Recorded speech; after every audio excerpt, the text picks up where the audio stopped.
तो कैसे हैं आप सभी। स्वागत है हमारी फिर से एक और नई वीडियो में। इस वीडियो में हम बात करने वाले हैं बीए 4th सेमेस्टर के उन सभी स्टूडेंट्स के बारे में जिनका कल को मतलब 16 अप्रैल को एग्ज़ाम है हिस्ट्री का, जिसका टाइटल है हिस्ट्री ऑफ मॉडर्न वर्ल्ड, जो कि आपका 1453 से लेकर 1815 तक है। इसमें आपको कुछ क्वेश्चन देखने को मतलब 1900 से भी मिल जाएंगे, तो आप उनको देखकर शॉक नहीं होइएगा क्योंकि वो उनको पूछ सकता है। तो इसमें हम क्या है, ये आपका एक मॉडल पेपर है, प्रीवियस ईयर क्वेश्चन है, पूरा पेपर है, मतलब उसी को हम यहाँ सॉल्व करा रहे हैं। क्योंकि मैंने देखा है 5 से 7 पेपर मैंने देखे हैं, वो उनमें ज़्यादातर क्वेश्चन रिपीट हैं। तो आपको इन्हीं पर ज़्यादा फोकस करना है। इनको आप अच्छे से तैयार कर लोगे तो आपके 80 से 90% मार्क्स इन्हीं क्लासों से मिल जाएंगे।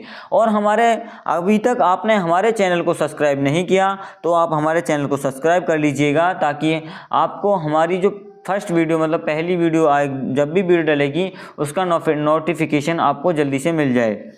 क्योंकि मैं ऐसी ही video BA 1st semester, 2nd semester, 4th semester, 5th semester, 3rd semester सभी सेमेस्टर का मैं क्लास लेकर आता रहता हूँ। और जो हमारी क्लास आती हैं उनमें ज़्यादातर मोस्ट इम्पोर्टेंट ही पढ़ाया जाता है, कुछ भी एक्स्ट्रा पार्ट नहीं पढ़ाया जाता। जो आपके एग्ज़ाम में पूछा जाएगा वही पढ़ाया जाएगा, उससे ज़्यादा आपको कुछ नहीं पढ़ाया जाएगा। और हमने देखा है अपनी क्लासों को, तो काफ़ी अच्छे हमारे जो रिजल्ट रहे हैं क्लासों के। और मैं आपको बता दूं, ये जो पेपर है, इसी पेपर के बाद आपको काफ़ी जो मॉडल पेपर कराऊंगा तो उसमें आपको रिपीट क्वेश्चन मिलेंगे, ठीक है। और मैं आपको बता दूं, आपका कल को एग्ज़ाम है, उसके लिए ऑल द बेस्ट, अच्छे से करके आना। और समय कम है, समय की जो अधिकता हम कमी को देखते हुए तो वीडियो में हम ज़्यादा देरी नहीं करेंगे, वीडियो को करेंगे स्टार्ट। और भी क्लास डालनी है हिस्ट्री की, जिससे आपका किसी भी प्रकार का क्वेश्चन न छूट सके। और हम कोशिश करेंगे कि आपके एक महामैराथन क्लास भी ले लें, ठीक है। तो देखेंगे, अब आपको केवल समझना है और पढ़ना है और कुछ नहीं। तो देखेंगे, पहला क्वेश्चन देखेंगे अपना। तो देखेंगे पहला क्वेश्चन क्या है आपका, लियोनार्डो दा विंची ये क्या है। तो लियोनार्डो दा विंची इतालवी पुनर्जागरण के एक महान चित्रकार, मूर्तिकार, वैज्ञानिक, क्या एक महान चित्रकार, मूर्तिकार, वैज्ञानिक और आविष्कारक थे। कौन थे यह? एक महान चित्रकार और मूर्तिकार और एक महान वैज्ञानिक और आविष्कारक थे। उन्हें मोनालिसा और द लास्ट सफ़र जैसी विश्व प्रसिद्ध पेंटिंग के लिए जाना जाता है। इन्हें किसके लिए जाना जाता है? जो मोनालिसा की एक तस्वीर आती है उसके लिए, और जो द लास्ट सफ़र की जो पेंटिंग है उसके लिए इन्हें जाना जाता है, ठीक है। उनके पास बहुमुखी प्रतिभा थी। उनके पास क्या थी? बहुमुखी प्रतिभा थी। और उन्होंने कला के साथ साथ शरीर रचना विज्ञान और इंजीनियरिंग में भी महत्वपूर्ण योगदान दिया। क्या? उन्होंने कला यानी पेंटिंग के साथ साथ विज्ञान और इंजीनियरिंग में भी महत्वपूर्ण योगदान दिया। नेक्स्ट क्वेश्चन देखेंगे, अगला क्वेश्चन है आपका, फ्रांसेस्को पेट्रार्क क्या है। तो फ्रांसेस्को पेट्रार्क एक इतालवी विद्वान, कवि और शुरुआती मानवतावादी थे। कौन थे यह? एक इतालवी विद्वान, कवि और शुरुआती मानवतावादी थे। उन्हें अक्सर मानवतावाद का पिता कहा जाता है, फादर ऑफ ह्यूमनिज्म कहा जाता है। उन्होंने प्राचीन रोमन और ग्रीक साहित्य को पुनर्जीवित करने में मदद की, जिसने पुनर्जागरण की नींव रखी। उनकी कविताएं विशेष रूप से कैंजोनियर बहुत प्रसिद्ध है। इनकी जो विशेष यानी जो प्रसिद्ध है वह कौन सी कविता है? वह कैंजोनियर कविता है।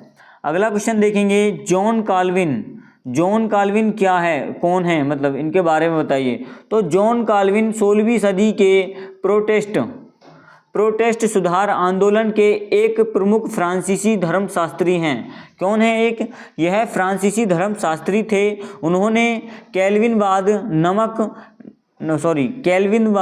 नामक एक नई ईसाई विचारधारा की स्थापना की, जो ईश्वर की सर्वोच्च सत्ता और पूर्व नियति के सिद्धांत पर जोर देती है। उनका मुख्य कार्य institutes of the Christian religion है। उनका क्या मुख्य उद्देश्य, मतलब मुख्य कार्य क्या है, institutes of the Christian religion. अगला क्वेश्चन देखेंगे। अगला क्वेश्चन है आपका, गौरवशाली क्रांति क्या है। तो गौरवशाली क्रांति 1668 में मोस्ट इंपोर्टेंट क्वेश्चन है और रिपीटेड क्वेश्चन है, हर बार पूछा जाता है, तो इसको आप जरूर तैयार कर लीजिएगा। ये यहाँ पर आपको शॉर्ट में पूछा गया है, लेकिन अगले जो मॉडल पेपर में लेकर आऊँगा उसमें आपको लॉन्ग में भी देखने को मिल सकता है। तो ये 1688 में इंग्लैंड में हुई थी।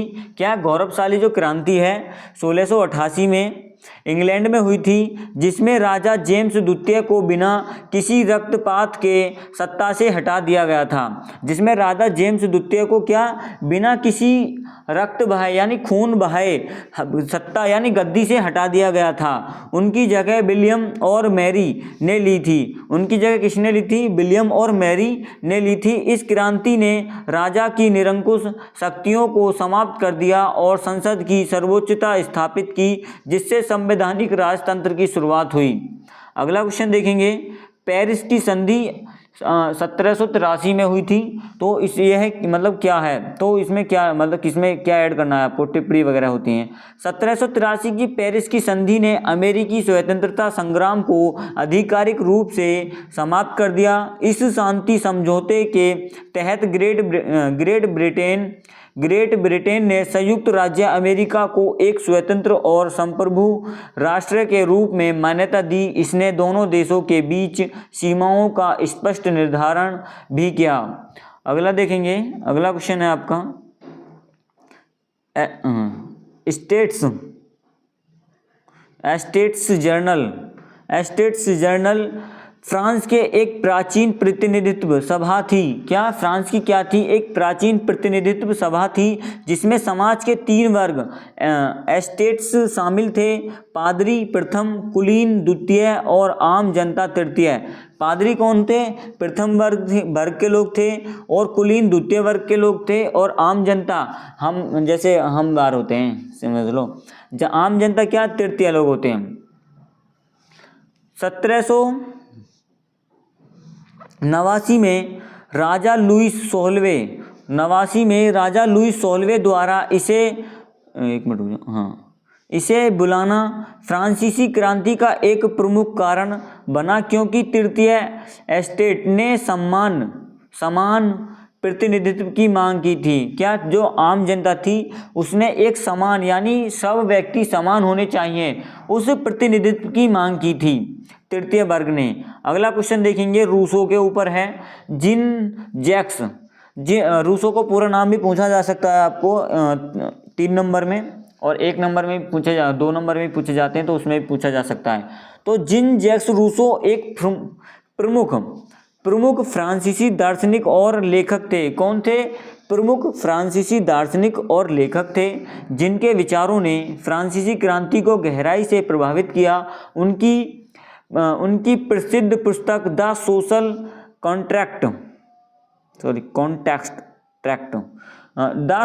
कॉन्ट्रैक्ट सामाजिक समझौता में उन्होंने तर्क दिया कि वास्तविक राजनीतिक शक्ति जनता के पास होनी चाहिए और सरकार को लोगों की सामान्य इच्छा के अनुसार काम करना चाहिए।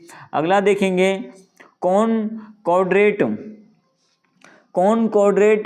1801 में नेपोलियन बोनापार्ट और पोप पायस पोप पायस सातवें के बीच हुआ एक समझौता था। इसने फ्रांसीसी क्रांति के दौरान चर्च और राज्य के बीच पैदा हुई दरार को कम किया। इसके तहत कैथोलिक धर्म को फ्रांस के बहुसंख्यक लोगों के धर्म के रूप में मान्यता दी गई, लेकिन चर्च राज्य के अधीन रहा।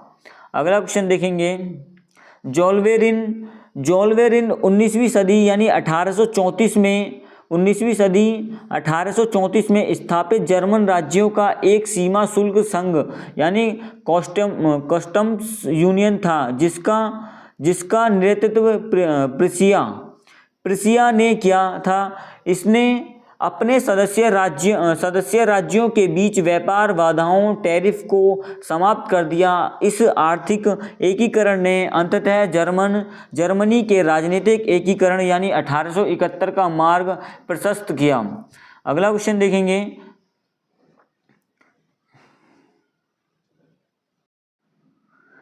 वर्साई की संधि। तो वर्साई की संधि 1919 में प्रथम विश्व युद्ध के अंत में हस्ताक्षरित एक शांति समझौता था। इसके तहत जर्मनी को युद्ध के लिए पूरी तरह से जिम्मेदारी ठहराया गया। उस पर भारी आर्थिक जुर्माना क्षतिपूर्ति लगाया गया, उसके क्षेत्र कम कर दिए गए और भविष्य की सुरक्षा के लिए उसकी सैन्य शक्ति को सख्ती से सीमित कर दिया गया।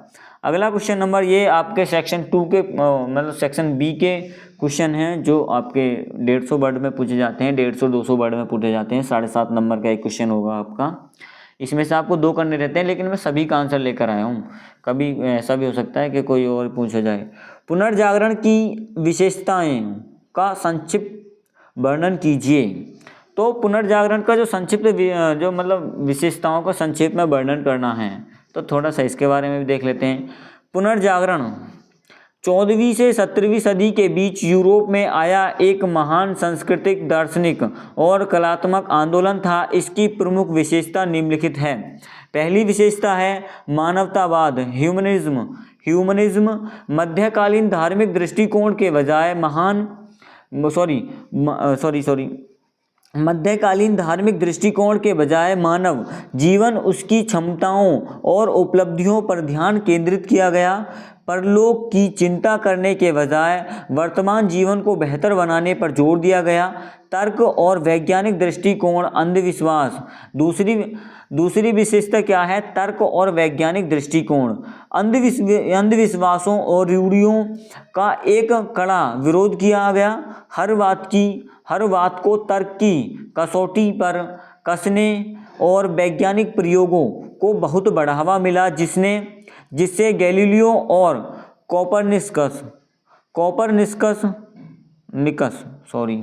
कोपरनिकस जैसे वैज्ञानिकों का उदय हुआ। अगली विशेषता है प्राचीन साहित्य से प्रेरणा। यूनानी और रोम क्लासिकल साहित्य, कला और दर्शन का पुनरुद्धार हुआ, जिसने नई सोच को जन्म दिया। अगली विशेषता है कला में यथार्थवाद।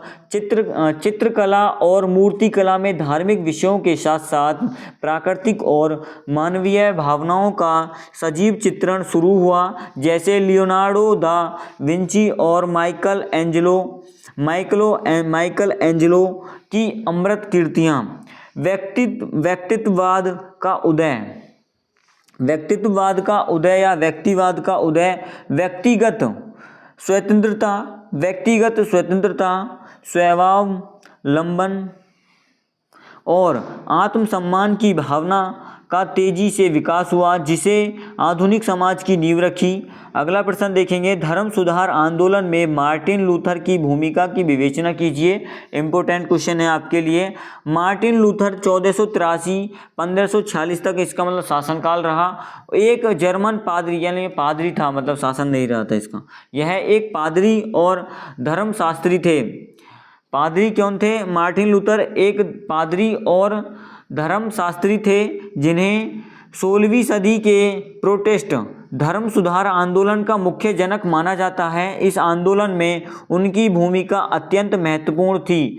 95 थीसिस यानी 95 थीसिस 1517 1517 उन्होंने कैथोलिक चर्च में व्याप्त भारी भ्रष्टाचार, विशेषकर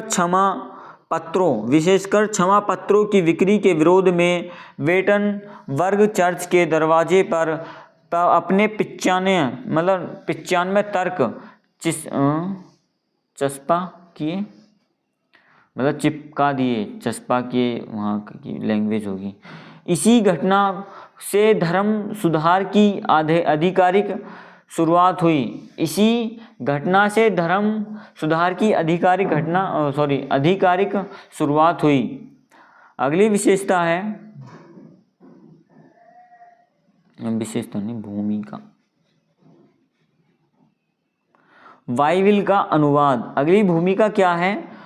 लूथर ने लैटिन बाइबिल का आम जर्मन भाषा में अनुवाद किया, जिससे आम जनता भी धर्म ग्रंथों को खुद पढ़ और समझ सके। इससे ज्ञान पर चर्चा एकाधिकार टूट गया। क्या? इससे जो ज्ञान पर एकाधिकार था, यानी एक ही वर्गों का लोगों का अधिकार था, वह क्या हुआ? टूट गया।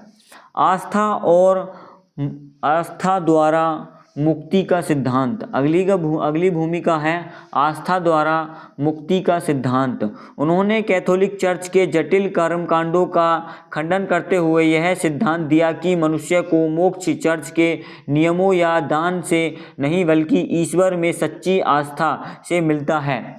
हम किसी भी भगवान को या किसी भी विशेष व्यक्ति को, विशेष गुरु को मानकर अपनी आस्था रखें तो क्या वही मोक्ष कहलाता है। पोप की सत्ता को चुनौती। उन्होंने पोप की सर्वोच्चता को सीधे तौर पर नकार दिया और केवल बाइबिल को ही धार्मिक सत्य का अंतिम स्रोत माना, जिससे अंततः ईसाई धर्म 2 शाखाओं में बंट गया। अगला क्वेश्चन है, औद्योगिक क्रांति के कारण एवं प्रभाव पर वर्णन कीजिए। तो इंडस्ट्रियल रेवोल्यूशन, क्यूजेस एंड इफेक्ट। तो औद्योगिक क्रांति 18वीं सदी के उत्तरार्ध में ब्रिटेन से शुरू हुई एक व्यापक प्रक्रिया थी, जिसमें हस्तशिल्प और औद्योगिक क्रांति यह है कि हाथ की, जैसे हमारे पहले प्राचीन समय में सारा काम हाथों से किया जाता था, लेकिन जब औद्योगिक क्रांति शुरू हुई तो उसमें जो काम हाथों से किया जाता था वह काम मशीनों द्वारा किया गया। क्या? वह काम किसके द्वारा किया गया? मशीनों के द्वारा किया गया। जिससे पहले क्या होता था, जब हम हाथों से किसी भी चीज़ को बनाते थे, किसी भी वस्तु को बनाने लगते थे, एक तो समय काफ़ी लगता था और मेहनत ज़्यादा लगती थी, लेकिन अब मशीनों के द्वारा समय भी कम लगता है और मेहनत भी कम लगती है। तो हस्तशिल्प और कृषि आधारित अर्थव्यवस्था का स्थान मशीनों और बड़े कारखानों ने ले लिया।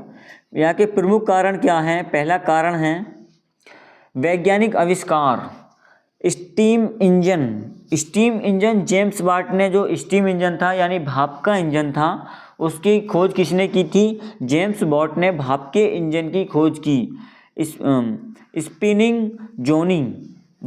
स्पिनिंग जेनी और पावर लूम जैसी नई मशीनों के आविष्कार ने उत्पादन की गति और क्षमता को कई गुना बढ़ा दिया। पूंजी की उपलब्धता, बढ़ते व्यापार और उपनिवेशों से प्राप्त अपार धन ने उद्योगपतियों को नए कारखाने लगाने के लिए आवश्यक पूंजी प्रदान की। कच्चे माल की प्राप्ति, विशाल उपनिवेशों जैसे भारत से सस्ता कच्चा माल, कपास, कोयला, लोहे आसानी से और बड़ी मात्रा में उपलब्ध हो गया। यानी जो ये ब्रिटिश, ये अंग्रेज गोरे लोग थे, इन्होंने हमारे भारत को बहुत लूटा है। कैसे? देखो, हमारे भारत से कपास, कोयला, लोहा सबसे अधिक मात्रा में मतलब ले जाते थे और इनको सस्ते दामों पर ले जाते थे। जब उधर से ये पक्के मतलब इनसे कुछ ना कुछ नई चीज़ बनकर आती थी तो उसे कई गुना यहाँ पर बढ़ाकर बेचा जाता था। इसीलिए ब्रिटिशियर थे उनके पास, उनके जो उद्योगपति थे उनके पास धन बढ़ा, और धन बढ़ा तो उनकी सोच विकसित हुई तो उनको जो बिजनेस हैं यानी उद्योग हैं उनको बढ़ाने का मौका मिला। अगला देखेंगे, अगला मुख्य कारण है सस्ता श्रम यानी जो सस्ता श्रम का मतलब है कम वेतन में काम करने वाला मजदूर, कम वेतन में। तो कृषि में आए बदलावों के कारण बेरोजगार हुए हजारों किसान काम की तलाश में शहरों की ओर आए, जिससे कारखानों को सस्ता श्रम मिला। प्रमुख प्रभाव क्या है? पहला प्रभाव आर्थिक प्रभाव है। बड़े पैमाने पर फैक्ट्री उत्पादन शुरू हुआ, अंतर्राष्ट्रीय व्यापार में भारी वृद्धि हुई और आधुनिक पूंजीवाद का तेजी से विकास हुआ। दूसरा प्रभाव है सामाजिक। समाज मुख्य रूप से दो वर्गों में बंट गया, पूंजीपति मालिक यानी और दूसरा सर्वहारा मजदूर। शहरों में तेजी से शहरीकरण हुआ, जिससे मलिन बस्तियों और प्रदूषण की समस्या पैदा हुई। क्या? मलिन बस्तियों और प्रदूषण की समस्या पैदा हुई। अगला राजनीतिक प्रभाव है, मजदूरों ने अपने अधिकारियों के लिए ट्रेड यूनियन बनाए और समाजवाद यानी सोशलिज्म जैसी नई विचारधाराओं का जन्म हुआ। अगला क्वेश्चन है, फ्रांसीसी क्रांति में दार्शनिक की भूमिका का वर्णन कीजिए। तो इसका उत्तर आपको कैसे लिखना होगा? 1789 की महान फ्रांसीसी क्रांति को मजबूत वैचारिक आधार प्रदान करने में फ्रांस के प्रबुद्ध दार्शनिकों और विचारकों की अत्यंत महत्वपूर्ण भूमिका रही। उन्होंने सीधे तौर पर क्रांति नहीं की, लेकिन जनता को जागरूक कर राजशाही के खिलाफ विद्रोह के लिए मानसिक रूप से तैयार किया। यानी ऐसा होता है, किसी व्यक्ति को हम युद्ध के द्वारा न हराकर उसको मानसिकता के द्वारा उसकी मानसिकता को कमज़ोर कर उसको हराते हैं या मानसिक रूप से उसको हरा दिया जाता है।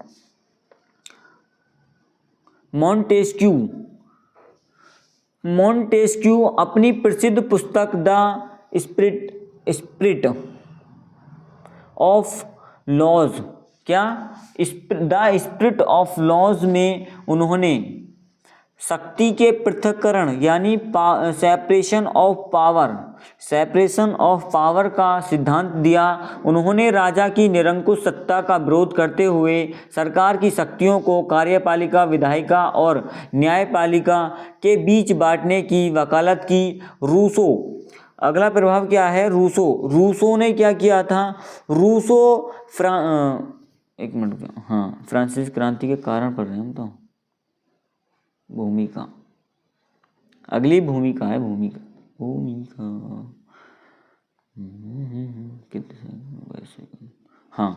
तो देखेंगे रूसो फ्रांसीसी क्रांति के जो फ्रांसीसी क्रांति हुई थी उसमें रूसो की काफ़ी अच्छी भूमिका रही है। इस चीज़ को जरूर देख लेना, ये क्वेश्चन आपको शॉर्ट क्वेश्चन में पूछा जा सकता है। हाँ, क्रांति के सबसे बड़े प्रणेता माने जाते हैं रूसो। अपनी पुस्तक सोशल कॉन्ट्रैक्ट में उन्होंने घोषणा की कि मनुष्य स्वतंत्र पैदा हुआ है, लेकिन वह हर जगह जंजीरों में जकड़ा है। उन्होंने स्पष्ट किया कि असली सत्ता जनता के पास होती है। वोल्टेयर, अगली भूमिका है वोल्टेयर। वे एक महान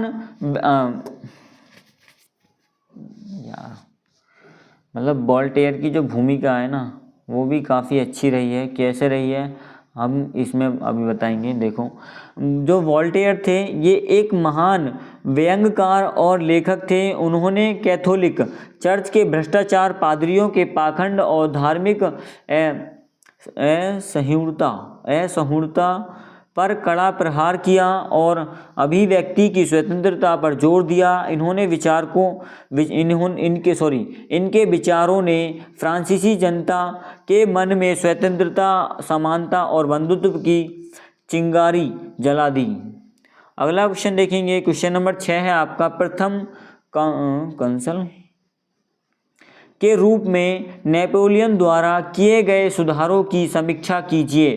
तो 1799 में डायरेक्टरी शासन के पतन के बाद नेपोलियन बोनापार्ट ने सत्ता पर कब्जा किया और फ्रांस के प्रथम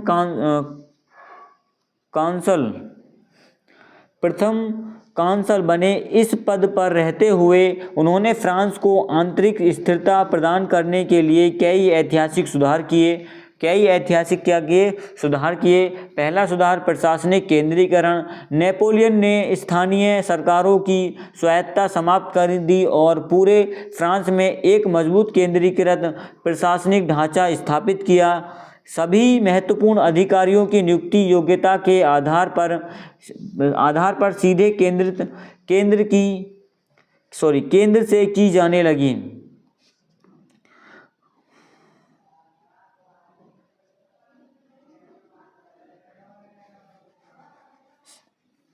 आर्थिक सुधार कैसे किए?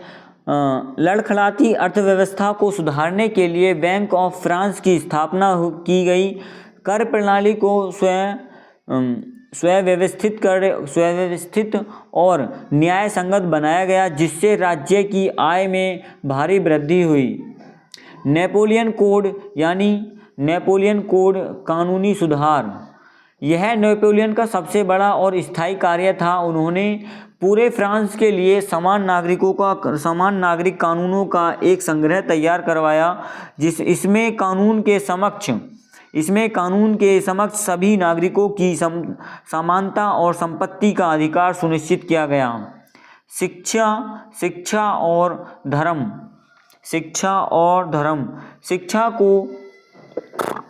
शिक्षा को राज्य के नियंत्रण में लाया गया और नए स्कूल खोले गए। 1801 में पोप के साथ कॉनकॉर्डेट नामक ऐतिहासिक समझौता करके चर्च के साथ चल रहा विवाद सुलझाया। क्वेश्चन नंबर 7 देखेंगे, 1917 ईस्वी की रूसी क्रांति के महत्व का वर्णन कीजिए या वर्णन करें। 1917 की रूसी क्रांति, विशेषकर अक्टूबर की बोल्शेविक क्रांति, केवल रूस ही नहीं बल्कि संपूर्ण विश्व इतिहास की सबसे युगांतरकारी घटनाओं में से एक है। इसका महत्व निम्नलिखित बिंदुओं में समझा जा सकता है। पहला बिंदु है निरंकुश राजतंत्र का अंत। सदियों पुराने भ्रष्ट और अत्याचारी रोमनोव वंश जार शासन का हमेशा के लिए अंत हो गया और सत्ता सीधे जनता यानी मजदूरों और किसानों की सोवियतों के हाथों में आ गई। दूसरी क्या है? दूसरा महत्व है प्रथम साम्यवादी राज्य की स्थापना। दुनिया में पहली बार कार्ल मार्क्स के दार्शनिक विचारों पर आधारित एक साम्यवादी यानी कम्युनिस्ट सरकार की व्यवहारिक स्थापना हुई। निजी संपत्ति का उन्मूलन कर दिया गया और सभी औद्योगिक तथा भूमि का राष्ट्रीयकरण कर दिया गया। अगला महत्व है वर्ग विहीन समाज का निर्माण।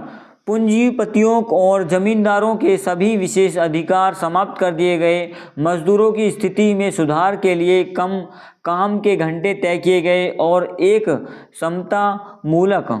समतामूलक बनाने का गंभीर प्रयास हुआ। अगला जो महत्व है वैश्विक प्रभाव। इस क्रांति ने पूरी दुनिया के शोषित वर्गों, मजदूरों और उपनिवेशों जैसे भारत में चल रहे स्वतंत्रता आंदोलनों को गहरी राजनीतिक और वैचारिक प्रेरणा दी, जिसने 20वीं सदी के राजनीति की दिशा बदल दी। अगला क्वेश्चन देखेंगे, इटली के एकीकरण में गैरिबाल्डी की भूमिका का परीक्षण कीजिए। तो इसके उत्तर में आप क्या लिखेंगे? ग्यूसेप गैरिबाल्डी को इटली के एकीकरण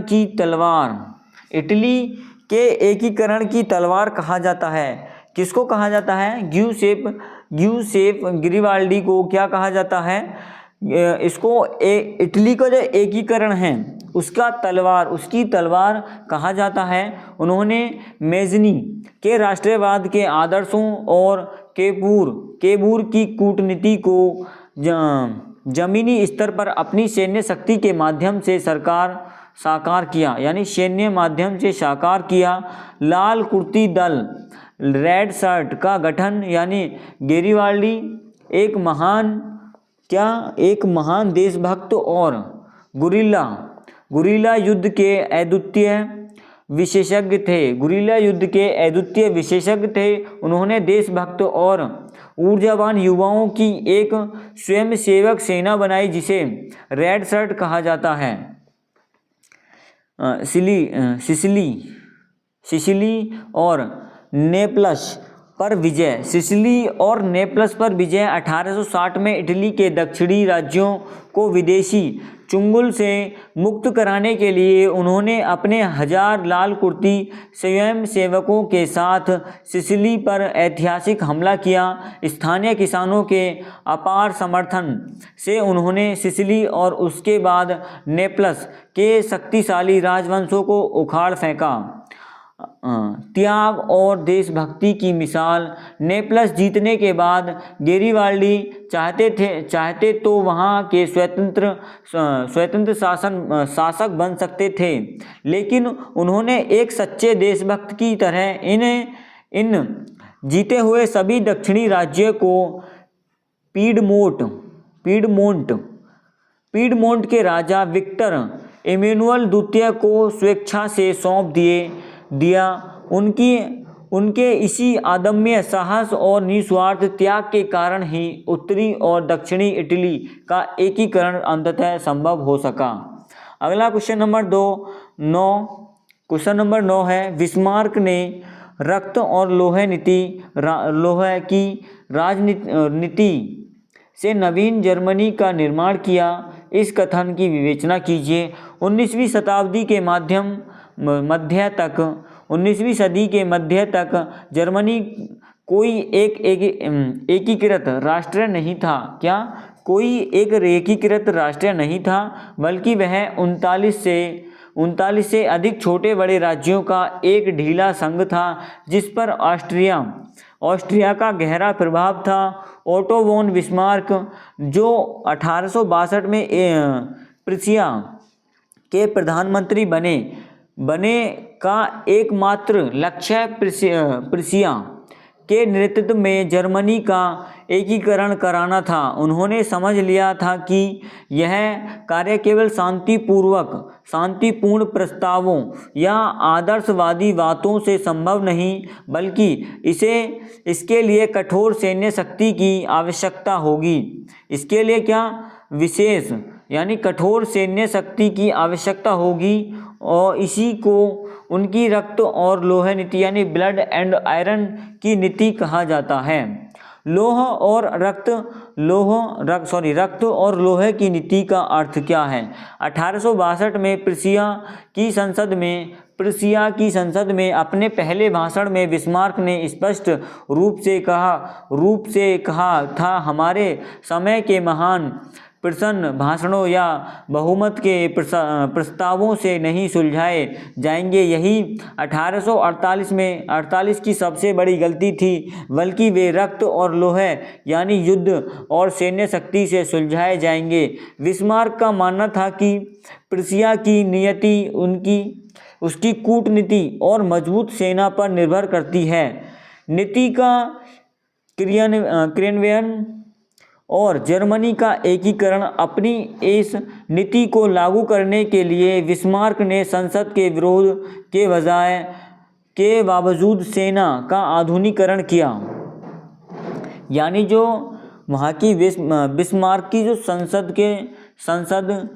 जो बिस्मार्क की संसद थी वह इसका विरोध कर रही थी, लेकिन उसके बावजूद भी आधुनिक सेना का आधुनिकीकरण किया। सेना का आधुनिकीकरण किया प्रूसिया ने। और सैन्य बजट बढ़ाया। इसके बाद उन्होंने अपनी कूटनीति और सेना का उपयोग करके 3 प्रमुख युद्ध लड़े जिन्होंने जर्मनी के एकीकरण को संभव बनाया। डेनमार्क के साथ युद्ध 1864 में हुआ था, डेनमार्क के साथ युद्ध। तो इसमें देखेंगे स्लेस्विंग और हॉलस्टीन नामक दो डचों प्रांतों को लेकर बिस्मार्क ने ऑस्ट्रिया के साथ मिलकर डेनमार्क पर हमला किया और उसे हरा दिया। इस युद्ध ने प्रूसिया की सैन्य क्षमता का परीक्षण किया और ऑस्ट्रिया के साथ भविष्य के संघर्ष की पृष्ठभूमि तैयार की। ऑस्ट्रिया के साथ युद्ध 1866, जिसे सेडोवा का युद्ध भी कहा जाता है। बिस्मार्क जानते थे कि ऑस्ट्रिया को जर्मनी से बाहर किए बिना एकीकरण संभव नहीं। कूटनीति से ऑस्ट्रिया को अलग थलग करने के बाद प्रूसिया की आधुनिक सेना ने मात्र 7 सप्ताह यानी 7 हफ्तों में सेडोवा के युद्ध में ऑस्ट्रिया को बुरी तरह से हरा दिया। इस जीत के बाद ऑस्ट्रिया जर्मन संघ से बाहर हो गया और प्रूसिया के नेतृत्व में उत्तरी जर्मन महासंघ का निर्माण हुआ।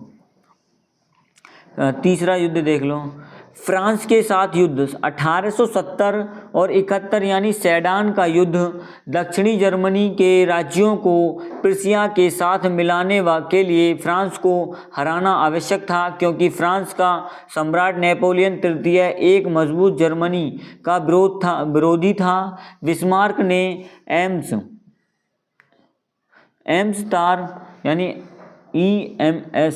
एम्स्टार की कूटनीति से फ्रांस को युद्ध के लिए उकसाया। सेडान के युद्ध में फ्रांस की करारी हार हुई। इसका निष्कर्ष क्या रहा? निष्कर्ष रहा अंततः 18 जनवरी 1871 को वर्साय के महल में 1871 को वर्साय के महल में एक भव्य समारोह में प्रूसिया के राजा विलियम प्रथम को एकत्रित जर्मन साम्राज्य का सम्राट यानी केसर घोषित किया गया। इस प्रकार बिस्मार्क ने अपनी दूरदर्शी कूटनीति और रक्त और लोहे की आक्रामक सैन्य नीति के बल पर यूरोप के नक्शे पर एक नवीन और शक्तिशाली जर्मनी का निर्माण किया। अगला क्वेश्चन देखेंगे, फ्रांसीसी क्रांति के कारणों और परिणामों की चर्चा कीजिए। तो 1789 यानी कि ईस्वी 1789 की फ्रांसीसी क्रांति विश्व इतिहास की सबसे युगांतर घटनाओं में से एक है। इसने न केवल फ्रांस में सदियों पुरानी निरंकुश राजशाही का अंत किया, बल्कि पूरे विश्व को स्वतंत्र, समानता और बंधुत्व यानी लिबर्टी, इक्वलिटी, फ्रेटर्निटी का अमर संदेश दिया। फ्रांसीसी क्रांति के प्रमुख कारण क्या रहे? तो फ्रांसीसी क्रांति के प्रमुख कारण रहे राजनीतिक कारण। फ्रांस में बुर्बो वंश का निरंकुश शासन था। राजा लुई 16वां एक अयोग्य, जिद्दी और दूरदर्शी शासक था। वह राजा के दैवीय अधिकारों में विश्वास करता था। उसकी पत्नी रानी मैरी एंटोइनेट प्रशासन में अत्यधिक हस्तक्षेप करती थी और अपने खर्चीले स्वभाव के लिए कुख्यात थी। आम जनता को शासन में कोई अधिकार प्राप्त नहीं था। सामाजिक कारण क्या रहे? फ्रांसीसी समाज 3 वर्गों यानी एस्टेट्स में बटा हुआ था। प्रथम एस्टेट पादरी, इनके पास अपार संपत्ति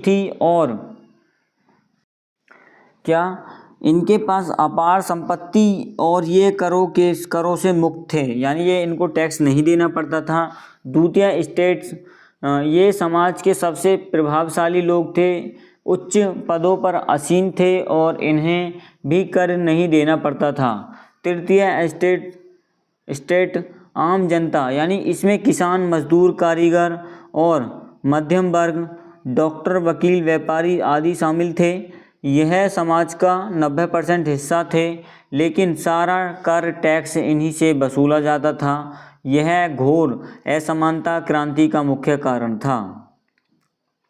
आर्थिक कारण क्या थे? आर्थिक कारण थे लगातार युद्धों, यानी विशेषकर अमेरिकी स्वतंत्रता संग्राम में फ्रांस की भागीदारी और राजा के शाही दरबार के अत्यधिक खर्चे के कारण फ्रांस दिवालिया होने के कगार पर था। खजाना खाली था, जिसके कारण लुई 16वें ने तृतीय एस्टेट पर और अधिक कर लगाने का प्रयास किया। साथ ही 1788-89 में फैसले खराब होने से अकाल पड़ गया और रोटी की कीमतें आसमान छूने लगीं।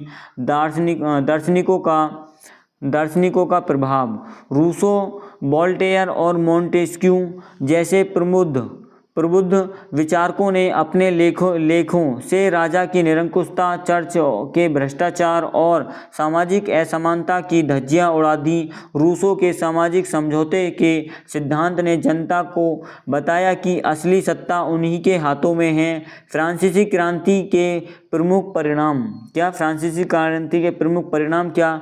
राजतंत्र का अंत और गणतंत्र की स्थापना। क्रांति के बुर्बो वंश के निरंकुश राजतंत्र को हमेशा के लिए समाप्त कर दिया गया। लुई 16वें उसकी रानी को गिलोटिन पर चढ़ाकर मृत्युदंड दिया गया और फ्रांस एक गणतंत्र राज्य बन गया। सामंतवाद और विशेषाधिकारों का खात्मा। पादरियों और कुलीनों के सभी जन्मजात विशेषाधिकार समाप्त कर दिए गए। किसानों को सामंती करों और व्यगार से मुक्ति मिली गई। चर्च की संपत्ति को राज्य द्वारा जब्त कर लिया गया। मानव अधिकारों की घोषणा। संविधान सभा ने मनुष्य और नागरिकों के अधिकारों की घोषणा और पारित की, जिसने कानून के समक्ष सभी को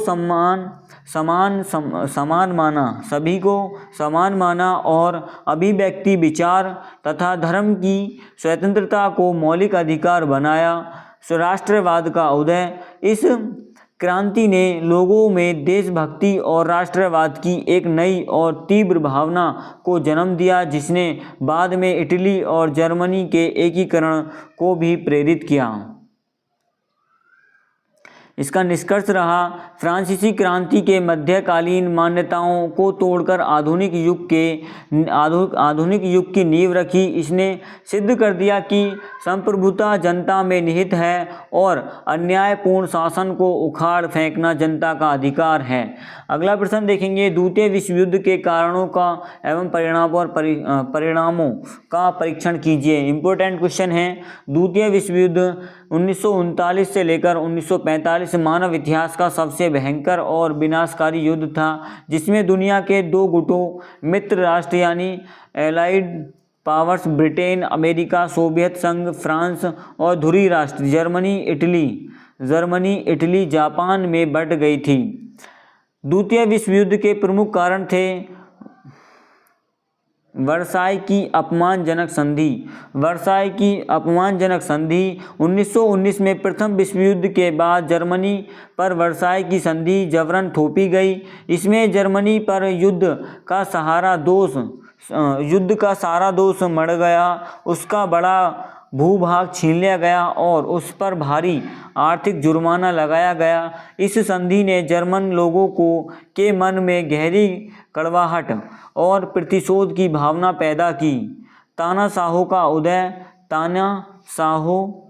उदय 1920 और 30 के दशक में आर्थिक मंदी और राजनीतिक अस्थिरता का फायदा उठाकर इटली में मुसोलिन यानी फांसीवाद और जर्मनी में एडोल्फ हिटलर नाजीवाद का उदय हुआ। हिटलर ने जर्मनी की खोई हुई प्रतिष्ठा वापस पाने के लिए आक्रामक विस्तारवादी नीतियां अपनाईं। साम्राज्यवाद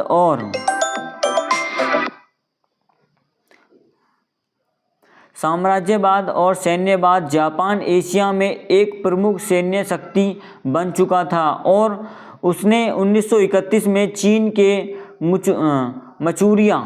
मचूरिया पर हमला कर दिया। उधर जर्मनी और इटली भी भारी पैमाने पर हथियारों का निर्माण कर अपनी सेना बढ़ा रहे थे। राष्ट्र का संघ यानी लीग ऑफ नेशन की विफलता प्रथम विश्व युद्ध के बाद शांति बनाए रखने के लिए राष्ट्र संघ बनाया गया था, लेकिन यह एक कमज़ोर संस्था साबित हुई। तब जापान ने चीन पर और इटली के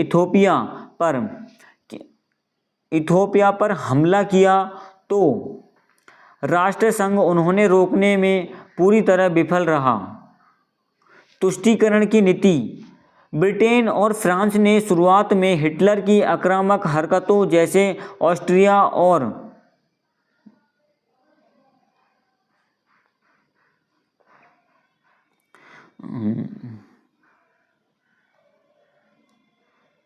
चेकोस्लोवाकिया पर कब्जा को यह सोचकर नज़रअंदाज किया कि शायद वह इससे संतुष्ट हो जाएगा और युद्ध टल जाएगा। इस नीति ने हिटलर का हौसला और बढ़ा दिया। तत्कालीन कारण 1 सितंबर 1939 को हिटलर ने अचानक पोलैंड पर आक्रमण कर दिया। इसके जवाब में ब्रिटेन और फ्रांस ने 3 सितंबर को जर्मनी के खिलाफ युद्ध करने की घोषणा दी। इसी के साथ ही द्वितीय विश्व युद्ध शुरू हो गया। द्वितीय विश्व युद्ध के प्रमुख परिणाम क्या रहे थे? अपार जनधन की हानि। यह इतिहास का सबसे घातक युद्ध था, जिसमें लगभग 7 करोड़ से अधिक लोग यानी सैनिक और नागरिक मारे गए। नाजी जर्मनी द्वारा यहूदियों का नरसंहार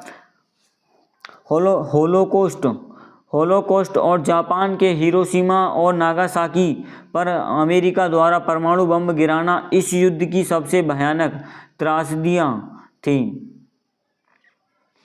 तानाशाही का अंत। युद्ध के परिणाम स्वरूप जर्मनी में नाजीवाद, इटली में फासीवाद और जापान में सैन्यवादी तानाशाही का पूरी तरह सफाया हो गया। शीत युद्ध यानी कोल्ड वॉर की शुरुआत। युद्ध के बाद ब्रिटेन और फ्रांस जैसे पुराने साम्राज्यों का पतन हो गया और दुनिया में 2 नई महाशक्तियों का उदय हुआ। संयुक्त राज्य अमेरिका पूंजीवाद और सोवियत संघ साम्यवादी। इनके बीच के वैचारिक और रणनीतिक टकराव ने शीत युद्ध को जन्म दिया। शीत युद्ध को जन्म दिया। साम्राज्यवाद का पतन और नए राष्ट्रों का उदय। युद्ध ने यूरोपीय देशों को आर्थिक रूप से जर्जर कर दिया, जिससे उनके लिए अपने उपनिवेशों को बनाए रखना असंभव हो गया। इसके परिणाम स्वरूप भारत, श्रीलंका, म्यांमार और कई अफ्रीकी देश एक एक करके स्वतंत्र हो गए। संयुक्त राष्ट्र संघ यानी यूएनओ की स्थापना भविष्य में ऐसे विनाशकारी युद्ध को रोकने और अंतर्राष्ट्रीय सहयोग को बढ़ावा देने के लिए 24 अक्टूबर 1945 को संयुक्त राष्ट्र संघ की स्थापना की गई। प्रश्न नंबर 12 है, संयुक्त राष्ट्र संघ यूएनओ के विभिन्न अंग एवं उनके कार्यों का वर्णन कीजिए। द्वितीय विश्व युद्ध की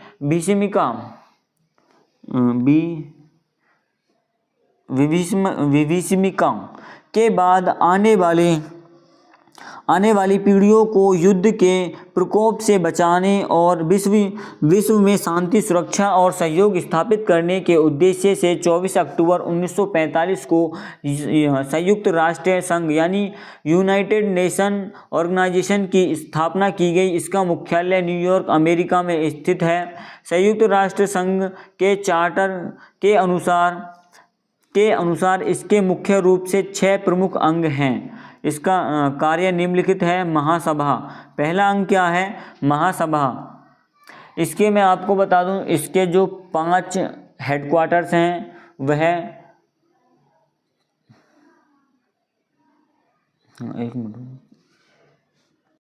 इसके जो 5 हेडक्वार्टर हैं वह न्यूयॉर्क में हैं और एक हेडक्वार्टर जो है वह है कहाँ पर? द हेग यानी नीदरलैंड में।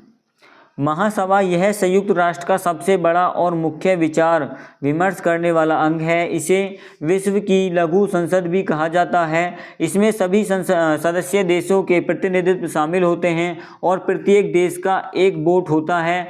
कार्य: अंतर्राष्ट्रीय शांति और सुरक्षा पर विचार विमर्श करना, संयुक्त राष्ट्र का बजट पारित करना, सुरक्षा परिषद के स्थायी सदस्यों का चुनाव करना और महासचिव की नियुक्ति करना। दूसरा अंग क्या है? सुरक्षा परिषद यानी सिक्योरिटी काउंसिल। यह यूएनओ का सबसे शक्तिशाली और महत्वपूर्ण अंग है। इसका मुख्य उत्तरदायित्व अंतर्राष्ट्रीय शांति और सुरक्षा बनाए रखना है। इसमें कुल 15 सदस्य होते हैं, जिनमें 5 स्थायी सदस्य होते हैं: अमेरिका, ब्रिटेन, फ्रांस, रूस और चीन। ABCFR इसकी ट्रिक हो सकती है। अगले 10 होते हैं अस्थायी सदस्य, जो महासभा द्वारा 2 वर्ष के लिए चुने जाते हैं। शामिल हैं। स्थायी सदस्यों के पास वीटो पावर यानी निषेधाधिकार होता है। कार्य क्या होता है इनका? विवादों की जांच करना, विश्व शांति को खतरे में डालने वाले देशों के खिलाफ आर्थिक प्रतिबंध लगाना या सैन्य कार्रवाई का आदेश देना। आर्थिक एवं सामाजिक परिषद, इकोनॉमिक एंड सोशल काउंसिल।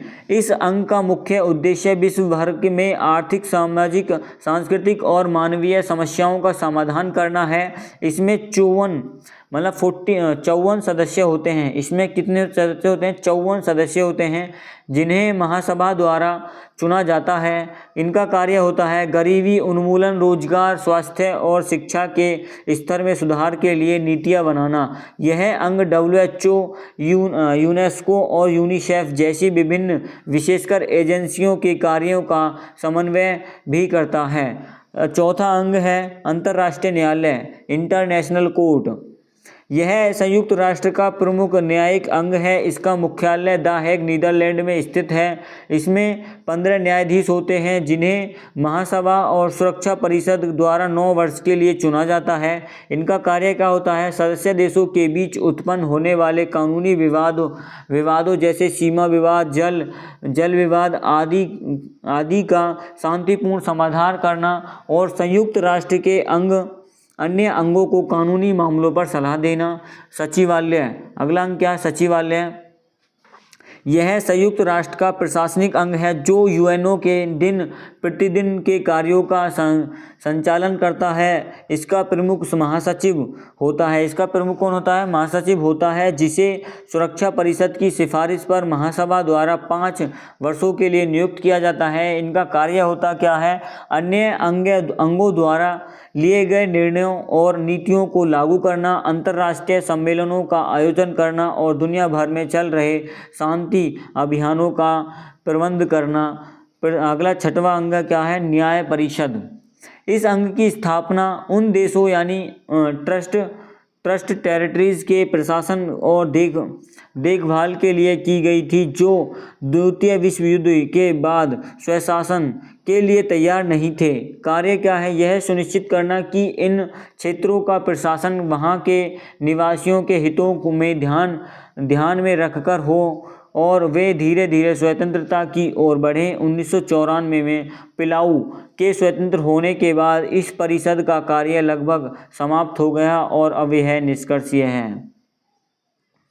तो साथियों, ये आपका काफ़ी मोस्ट इम्पोर्टेंट, क्योंकि इसके जो सारे क्वेश्चन थे हर बार पूछे जाते हैं यही क्वेश्चन। मतलब ज़्यादातर इसी पेपर के रिपीट क्वेश्चन मिलेंगे आगे वाले पेपर में, और कल 100% कह रहा हूँ आपको इसी में से क्वेश्चन आएंगे। तो आपको इसको ज़रूर तैयार कर लेना है।